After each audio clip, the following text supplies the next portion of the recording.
तर अशा पद्धतीनं भाजी मी पहिल्यांदाच करते. याच्या अगोदर केली का नाही मला काय आठवत नाही. मला असं वाटते नाहीच केली. आता कशी होती बघूया.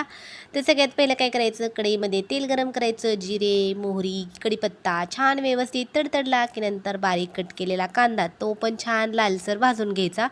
आणि कांदा भाजत आला की नंतर खोबरं, लसूण, कोथिंबीर याचं वाटण घालायचं 1 चमचा आणि ते पण नीट व्यवस्थित तेलामध्ये मिक्स करून घ्यायचं. नंतर बारीक कट केलेला टोमॅटो, कोथिंबीर, हळद आणि थोडासा गरम मसाला हे सगळं नीट मिक्स करायचं. तर झालं काय, मी सकाळी संचितला मुगाचे डोसे केले होते आणि रात्री माझ्याकडून थोडंसं मूग जास्तच भिजत घातले होते.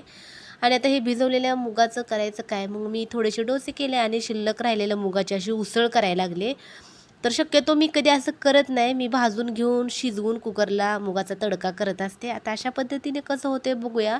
त्यामुळे मी थोडंसं पाणी वगैरे पण घातलं आणि कमी गॅसवर शिजवून घेतलं होतं. छान झालं होतं. चला बाय.